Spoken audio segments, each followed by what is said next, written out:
positif, avant de vous laisser la parole, en vous disant que dans notre histoire, on n'a pas fait que des choses négatives.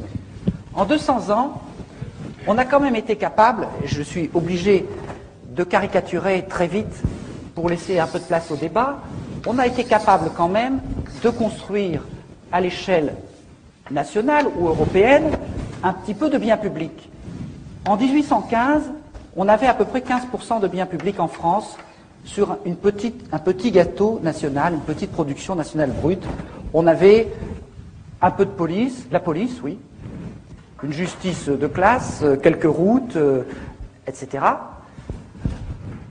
150 ans plus tard, 200 ans plus tard, on a à peu près 45% de biens publics. C'est-à-dire qu'il y a eu tout un mouvement social, des luttes sociales, qui ont exigé de la dignité, qui ont demandé de l'éducation, de la santé, des retraites, du droit du travail, des congés payés, etc. C'est-à-dire qu'il y a eu tout un combat pour la dignité, qui s'est fait difficilement sur la durée, mais qui a eu pour objectif de dire, mais attention, dans la richesse qui est produite, il y a de la richesse qui est marchande, des biens privés, mais il y a aussi de la richesse qui ne doit pas être de la marchandise, qui est beaucoup trop importante. C'est-à-dire ce qui nous fait exister, ce sont des choses beaucoup plus importantes que ce qui nous fait produire. Et même aujourd'hui, il n'y a plus personne à la Banque mondiale, contrairement à ce que vous croyez, qui ose défendre le principe, ou contester le principe, qu'un peuple bien éduqué et en bonne santé est plus efficace économiquement qu'un peuple malade et analphabète. C'est-à-dire que un niveau de biens publics suffisant est absolument indispensable, y compris pour la prospérité économique. Mais pas seulement. Tous les pays qui sont classés en tête aujourd'hui en matière de développement humain, un indice statistique qui ne comprend pas que la seule richesse économique, eh bien tous ces pays ont au moins 35 à 40% de biens publics. Donc on voit bien que ceux qui se battent pour le maintien d'un haut niveau de biens publics se battent en fait pour des biens de civilisation, des biens de dignité. Ce qui fait que dans un pays, tout le monde et tout n'est pas à vendre. C'est-à-dire que le phénomène de création des biens publics a eu aussi un phénomène de dilatation, d'expansion de la richesse globale. Et contrairement à tous ceux qui prétendaient que ce n'était pas possible de payer la santé, l'éducation, les congés payés, etc., ça a développé tout un tas d'activités qui fait qu'en fait, aujourd'hui, y compris la richesse privée, est plus importante que quand on avait moins de biens publics. Eh bien, quel est l'enjeu au niveau international? Aujourd'hui, au niveau international, on a 0,3% de biens publics à l'échelle mondiale. Quelque chose de ridicule.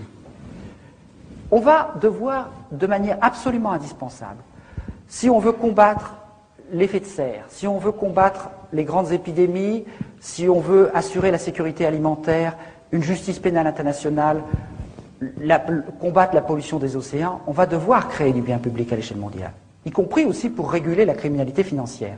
En même temps, les deux jeunes Guinéens qui, en s'envolant dans une soute d'avion, il y a 2 ans, ont dit aux dirigeants d'Europe, nous sommes des êtres humains, nous avons droit à l'éducation et à la santé, ils sont morts de froid, mais ils ont été enterrés comme des prophètes dans leur pays, et c'est des prophètes. Ils ont parfaitement raison. On ne pourra pas ne pas leur donner raison. C'est inévitable. Donc, nous allons conquérir, tous ensemble, des biens publics à l'échelle mondiale. Et ça change totalement le principe de la solidarité internationale. Parce que là, ce n'est pas nous qui allons les aider à travers une espèce d'aide au développement néocoloniale, plus ou moins charitable et plus ou moins détournée. Ceux qui vont se battre pour conquérir du bien public parce qu'ils ne l'ont pas, eh bien, en fait, c'est eux qui vont nous aider. Parce que c'est eux qui vont initier un jeu à somme positive par rapport à une humanité qui aujourd'hui va droit dans le mur en confinant ses richesses à un tout petit nombre. Donc on se rend compte que la perspective d'une construction des biens publics à l'échelle mondiale, sur laquelle nous avons beaucoup travaillé et qui est beaucoup plus accessible que vous ne pensez, parce que nous avons dans notre mémoire le souvenir de la manière dont nous les avons conquis, eh bien, cette construction des biens publics à l'échelle mondiale renverse complètement la perspective de la solidarité internationale. Et à partir de là, j'en viens maintenant tout de suite à ma conclusion, si un Jean-Christophe Mitterrand, qui plaide son innocence dans tous les sens du terme, est capable de planquer 13 millions de francs en Suisse pour ne pas payer l'impôt, ça veut dire que bientôt il n'y aura plus que les pauvres et les imbéciles pour payer leurs impôts, c'est-à-dire pas grand monde. Qu'est-ce que c'est que ça ici? C'est pas la quête à la sortie des églises, c'est le fisc. Le fisc, c'est une œuvre de civilisation. Il n'y a pas de bien public s'il n'y a pas un petit peu de solidarité collective. Qu'est-ce que c'est que les paradis fiscaux? C'est la destruction du fisc, c'est-à-dire la destruction de tout ce que nous avons conquis en 2 siècles. Donc vous voyez aujourd'hui clairement que les paradis fiscaux, ce n'est pas seulement par là que s'en va tout le sang et toute la richesse de l'Afrique, c'est aussi par là qu'est en train de se détruire tout ce que nous avons conquis de notre côté. Et par conséquent, pour ceux qui avaient un petit peu perdu leur boussole en matière militante, nous savons maintenant clairement ce que nous ne voulons et ce que nous ne voulons pas. Si nous voulons des biens de civilisation, c'est-à-dire des biens publics, eh bien, en même temps, nous savons que nous devons combattre ce qui les détruit, c'est-à-dire la criminalité financière.